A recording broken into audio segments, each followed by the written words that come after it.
ყველაფერმა 2 სექტემბერს რამდენი ადამიანი გარდაიცვალა? დიქტატორები იყვნენ, თქვენ დემოკრატებს ვზანებთ და ამდენად ხილი. თქვენ აი ზუსტად ეს ტერმინოლოგია არ გესმით. აი ეგ არის ყველაზე ცუდი. ზვიად გამსახურდიას ნაკლი ის კი არ იყო, რომ ის თქვათ მხოლოდ თავისი ბუნებით იყო ანტიდემოკრატიული თუ რაღაც ასეთი. საუბარია იმაზე, რომ ის ვინაიდან გახდა საქართველოს პრეზიდენტი, ანუ კონსტიტუციის და კანონების უპირველესი დამცველი და ვინაიდან ზვიად გამსახურდია იყო ჩვენთვის გარკვეული გარანტი აი ამ ჩვენი უფლებების შენარჩუნებისა და დაცვისა, მისგან ვითხოვდით ჩვენ სწორედ აი ამას. ანუ ჩვენი უფლებების კონსტიტუციაში დაფიქსირებული უფლებების გარანტიას. თქვენ დღეს აღენებთ საგრძ და სამწუხაროდ გაუთვითმობიერებულ ხალხს აჯერებთ ამაში. დღეს ამბობთ, რომ აი ეს მთავრობა დემოკრატიულია, ვინ გითხრა თუ დემოკრატიულია? მე გეუბნები თუ დემოკრატიის აშენება, მაგრამ ისინი არ ამბობენ, რომ დემოკრატიულები ვართო. როგორ შეიძლება ქვეყანა იყოს დემოკრატიული?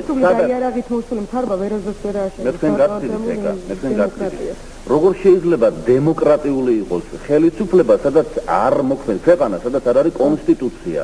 კონსტიტუცია მიდის გოჩასთან, მართლა მიტინგი, არა ეს არის მთავრობა კანონები, დასავლეთში ხდება ნებისმიერ ქვეყანაში აკრძალა მიტინგი, არ შეიძლება მისი ჩატარება. ჩვენ მაინც ჯიუდად იქნებით. არა ერთი წუთით ჯერეთი დავიწყოთ იმით, რომ მთავრობამ როცა აკრძალა მიტინგი, მან მიიღო ანტიკონსტიტუციური კანონი. ვინაიდან კონსტიტუციაში არავითარი მითითება არ არსებობდა, სად შეიძლება მიტინგის ჩატარება და სად არ შეიძლება. იქ ეწერა, რომ ჩვენ ყველას გვაქვს უფლება ჩავატაროთ მიტინგები, მსვლელობები, მანიფესტაციები და ასე შემდეგ. გამსახურდიამ გამოუშვა სწორედ აკრძალვა, რომ აი აქა და აქ არ უნდა ჩატარდეს მიტინგი, მაგრამ ძალიან ნიშანდობლივია ისიც, რომ თავად გამსახურდიამზე დაარღვია თავისივე აკრძალვა. პირველი მიტინგი გაიმართა მთავრობის სახლის წინ სწორედ გამსახურდიას მიერ.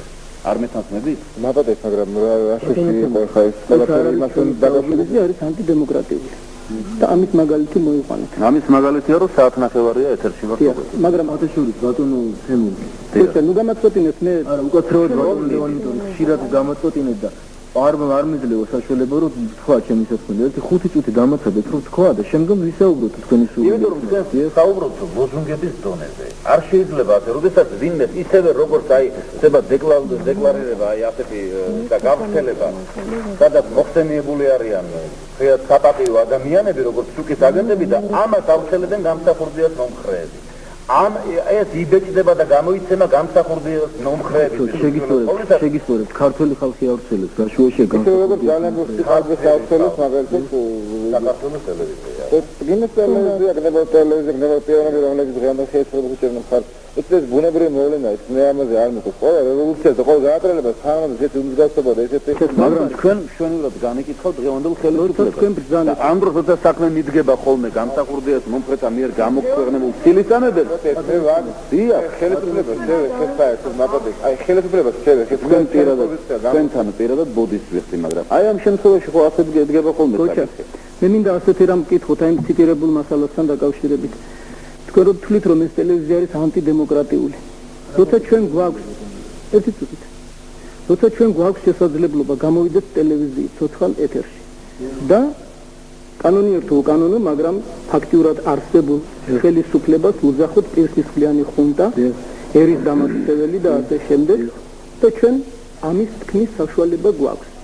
თქვენ თუ გახსოვთ ერთი მაგალითი მაინც, როდესაც დემოკრატიული ხალხის ნების გამოხატვით არჩეული ხელისუფლება 26 მაისის შემდეგ ერთხელ მაინც თუ აძლევდა ვინმეს უფლებას, რომ განსხვავებული აზრი ეთქვა ტელევიზიის ისეთი, რაც მრგვალი მაგიდის აზრს არ ემთხვეოდა. ერთი მაგალითის მოყოლებით შეგიძლიათ ამის. ბატონო ლევან, ჩვენ პირადად მე არ მაქვს იმაზე პრეტენზია, რომ გამოთქვა აზრი თითქოს იმ დროინდელი ტელევიზია იყო დემოკრატიული. ეს არალოგიკურია, ვერ იქნებოდა დემოკრატია.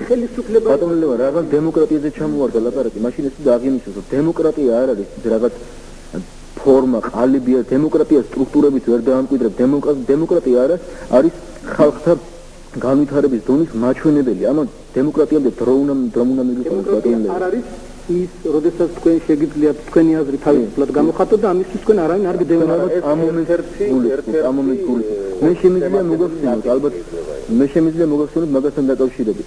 ერთ-ერთი არ მე მინდა რომ მომეცეს საშუალება დღეს რომ ჩემი აზრი გამოვხატო 1-5 წუთი ისე ვილაპარაკო რომ ელემენტარულად არ შემერიოთ არავინ. კი ბატონო, მეორეც ეგერთი შემიძლია განგითხელოთ რომ ეს არის მაპატიეთ ამ სიტყვისათვის დემოკრატობანა ისეთ იმიტომ რომ არ შეიძლება არავითარ დემოკრატიაზე ლაპარაკი ვინმე სადმე განაცხადა რომ დღეს საქართველოში არის დემოკრატია გითხრეს სხვადასხვა ზიმშევარნაძე მას განაცხადა რომ ჩამოვიდა რომ სამხედრო საბჭოს გადადგომა და სახელმწიფო საბჭოს შექმნა ეს არის ერთი ნაბიჯი დემოკრატიისკენ მაგრამ ჩვენ იქამდე ჯერ შორს მოგახსენეთ ბატონო ვინ გითხრათ სად როდის გაცხადდა რომ როგორც სამხედრო საბჭომ მიიღო ძალაუფლება ხელში საქართველოს დამყარდა დემოკრატია რომელ ქვეყანაში ყოფილა რომ სამხედრო საბჭო ქვეყანაში ამყარებდა დემოკრატიულ მმართველობას სამხედრო საბჭო არის ძალა ამ ძალას აქვს თავისი კანონები და როცა ის რაღაცას კრძალავს ასეთ შემთხვევაში არ შეიძლება მისგან მოვითხოვოთ თქვა დემოკრატიულობა ეს ხომ აბსურდია არ შეიძლება თქვენ ჩვენ აქ სხვადასხვა აზრი არ აქვს ნება იურ რაც ნიშნავს სამხედრო საბჭო რაც ნიშნავს კონსტიტუციის მოქმედების შეჩერება ხომ მოგახსენეთ ბატონო რაც შეიძლება რომ იმ ფაქტს რომ თქვენ იურიდიულად ამართლებთ სამხედრო საბჭოს მოქმედებას და შემდგომ უკვე სახელმწიფო საბჭოს მოქმედებაში მშვიდობიან მოსახლეს ესრულოს იარა და საშინელება როდესაც ამას აკეთებს ქართველი მეორე რაც შეიძლება იურიდიულ უკეთრად ბარემ დავამთავრებ რაც შეიძლება იურიდიულ მხარეს თქვენ როგორ გონიათ ბატონო თემო რამდენად მიზან შეწეული იქნება მე ცოტნემ დაეკამ დღეს რომ გამოვაცხადოთ თავი საქართველოს რესპუბლიკის სამხედრო საბჭოთ და რომ გავცეთ განკარგულება რომ ხალხო სადაც კი დაინახავთ ძველი სამხედრო საბჭოს წევრებს დაიჭირეთ და მოგვარეთ ჩვენ ვართ სახელმწიფო საბჭოს ფოტოშორის ამასთან დაკავშირებით მე მახსოვს თქვენი ხელმოწერაც კი ადამიანების დაჭერაზე ბატონო თქვენი ხელმოწერა მე თქვენ მოგართვეთ ამ დოკუმენტს თუნდაც აი როცა ითხოვდით ირაკლი წერეთლის დაჭერას თქვენ შეგეძლიათ მომიტანოთ მე ამ წუთას არა ჩვენ ისევ ცოტნე თქვენ ხომ გახსოვთ მე რომ მიმიყვანეს დაპატიმრებული უზენაეს საბჭოში გახსოვთ ეს მე ვიყავი